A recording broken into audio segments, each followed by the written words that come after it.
Hey everybody, welcome to the latest episode of Muley Reads. Yeah, I'm your host, Muley the Mule, and I read. Today I'm going to read a very fun book that talks about all the fun things you can do with your imagination. Yeah, that's the thoughts you have up here that are pretendful thoughts. Yeah, like when you imagine that you're in a boat and you're sailing across the ocean, but in reality you're in the middle of the living room sitting in a box. Yeah. Or when you pretend that you've got a great sword. Neat sword.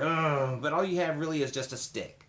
Yeah, so things like that are how you use your imagination to help you think of new ways of pretending. Yeah, and in this book that I'm reading today called Harold and the Purple Crayon, this book shows how Harold uses his imagination and a purple crayon to go on an adventure. Yeah.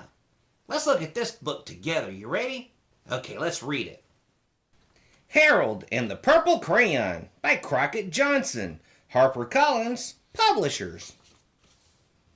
One evening, after thinking it over for some time, Harold decided to go for a walk in the moonlight. There wasn't any moon, and Harold needed a moon for a walk in the moonlight, and he needed something to walk on. So he made a long straight path so he wouldn't get lost, and he set off on his walk, taking his big purple crayon with him.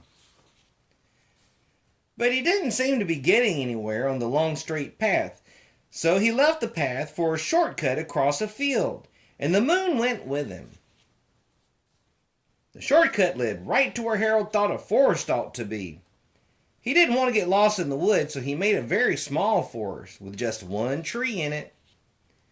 It turned out to be an apple tree. These apples would be very tasty, Harold thought, when they got red.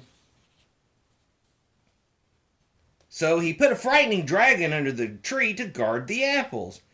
It was a terribly frightening dragon. It even frightened Harold. He backed away. His hand holding the purple crayon shook. Suddenly he realized what was happening. But by then Harold was over his head in an ocean. He came up thinking fast, and in no time he was climbing aboard a trim little boat. He quickly set sail, and the moon sailed along with him. After he had sailed long enough, Harold made land without much trouble. He stepped ashore on the beach, wondering where he was. The sandy beach reminded Harold of picnics, and the thought of picnics made him hungry. So he laid out a nice, simple picnic lunch.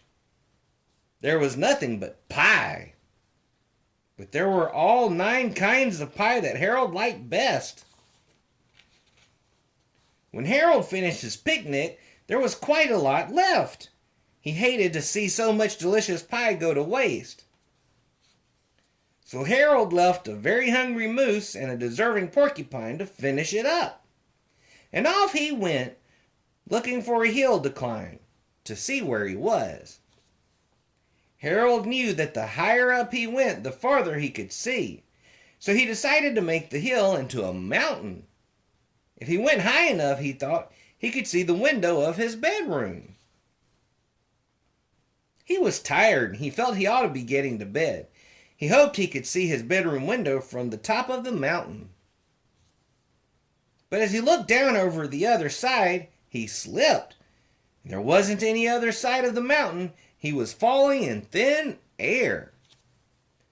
But luckily, he kept his wits and his purple crayon. He made a balloon and he grabbed onto it.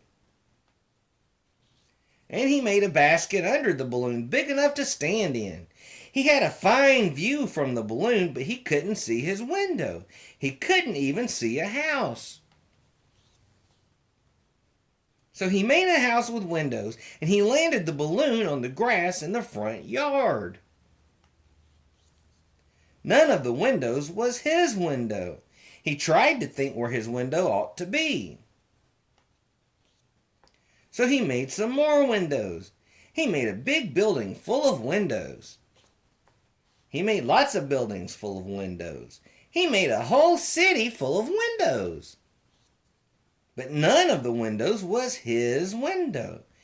He couldn't think where it might be. He decided to ask a policeman.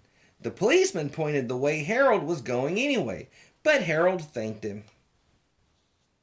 And he walked along with the moon, wishing he was in his room and in bed. Then suddenly Harold remembered. He remembered where his bedroom window was when there was a moon. It was always right around the moon. And then Harold made his bed. He got in it and he drew up the covers. The purple crayon dropped on the floor and Harold dropped off to sleep. The end. Well, boy, that was a great book, wasn't it? Yeah, I always enjoy reading about how to use your imagination. And even better than that, I enjoy using my imagination. Yeah, it's a lot of fun because then you can do all kinds of great things. Like, I'm going to imagine that I'm headed out now to go have a slice of cake. Yeah. So remember, Muley loves you. Mwah! And use that imagination.